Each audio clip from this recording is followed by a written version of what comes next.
more about what that is? Because that there's so much confusion about that. Can you? Yeah, absolutely.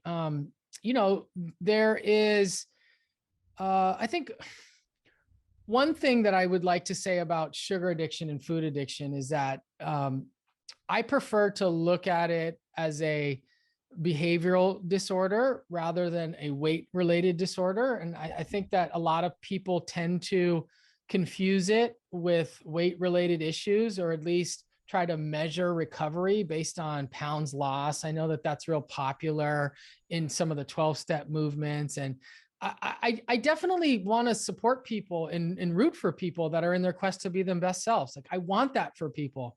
But when food addiction culture turns into a culture of how many pounds did you lose, I think it does our movement a big disservice. And Yes. it makes it very frownable by the eating disorder community. Because we're over here working really hard to promote positive body image, to end weight stigma. And so Yeah. this is a major source of split between these two communities. Okay. Yes. And Agreed. so a lot of the work that I'm doing, because I'm an eating disorder dietitian, I'm also a food addiction researcher, right? And I'm a clinical practitioner, and I see people across all those spectrums.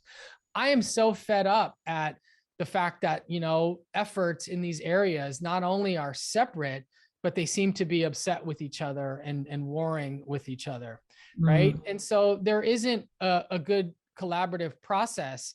And even myself, it's like the fact that I'm well versed in both, right? The eating disorder community looks at me like I'm a little bit suspect because I've written 10 papers on sugar addiction, food addiction. They're like, well, we don't do that over here.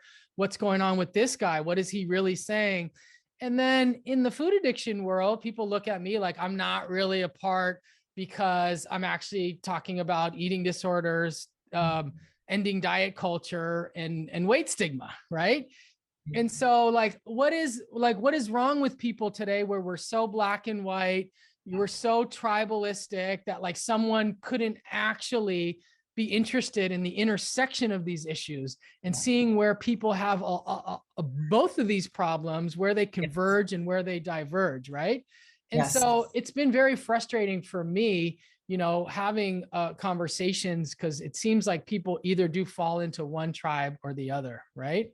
Yeah. And so to answer your question, one thing that I really took interest in, and I actually have a paper published recently. It's called Clinical Considerations of Ultra-Processed Food Addiction Across Weight Classes: An Eating Disorder Treatment and Care Perspective. And this was published April of this year in Current Addiction Reports. And so one of the things that we did in that paper, and I'm a sole author, but we use the term we in the collective academic community, was really look at how food addiction correlates with BMI. And we know that, in higher BMI classes, food addiction prevalence tends to go up. Okay. The worldwide prevalence of food addiction, based on studies using the Yale Food Addiction Scale, is approximately 20%. And that's high, right? And I think most people would know that that might be maybe a little bit higher than some people would expect. The prevalence of alcohol use disorder and substance use disorder is usually like in the low teens, 15%. So food addiction is actually a little bit higher. One of the reasons that the prevalence is higher is because a lot of the studies are done in folks that have clinically significant eating disorders. So when you look at the prevalence of food addiction and eating disorders, it's much higher. We're talking about 60, 70, 80, 90%. So here's where it gets good. It turns out that the category of eating disorders that has the highest prevalence of food addiction symptoms is those with anorexia nervosa. And now this is where people start scratching their head. They're like, wait a minute, we definitely see food addiction with binge eating disorder and with those that have bulimia nervosa, but classic anorexia nervosa symptoms are very much, restrictive, not associated with loss of control the way food addiction is. And so the findings from those studies, and one of the main points of the paper that I published, was that a lot of people that have a long history of dieting and that are restrained and deprived and underweight are actually perceiving more food addiction symptoms than they actually have. Because the questionnaire is asking about, like, have you ever experienced loss of control with these foods, right? And it says like pizza, cake, cookies.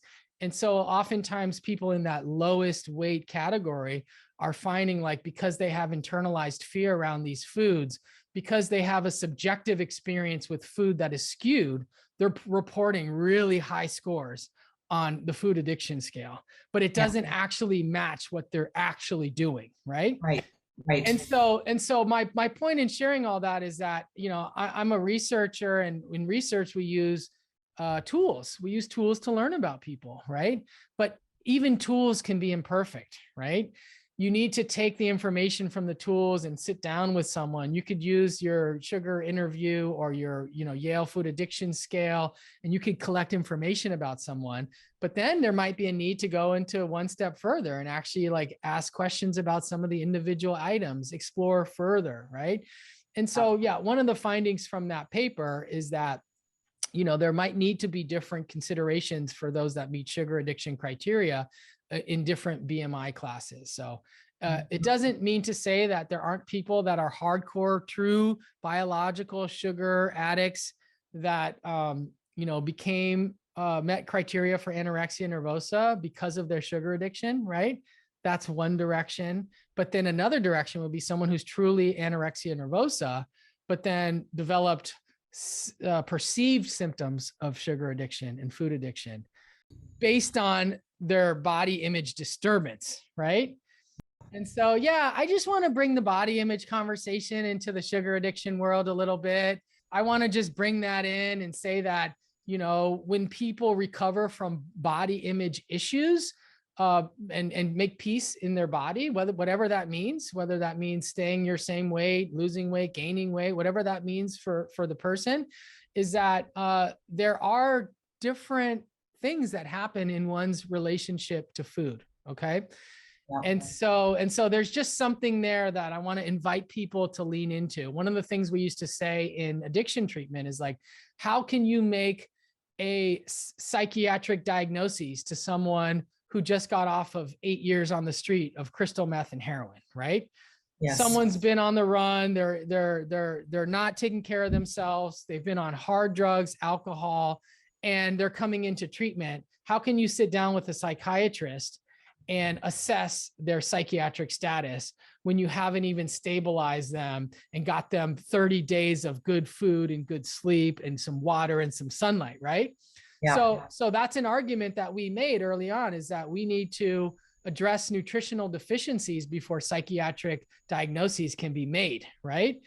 And that's important. And I would say for people that have a long history of dieting behavior, we need to actually address potential nutritional imbalances before we can actually come to any real conclusions about what someone's actually dealing with.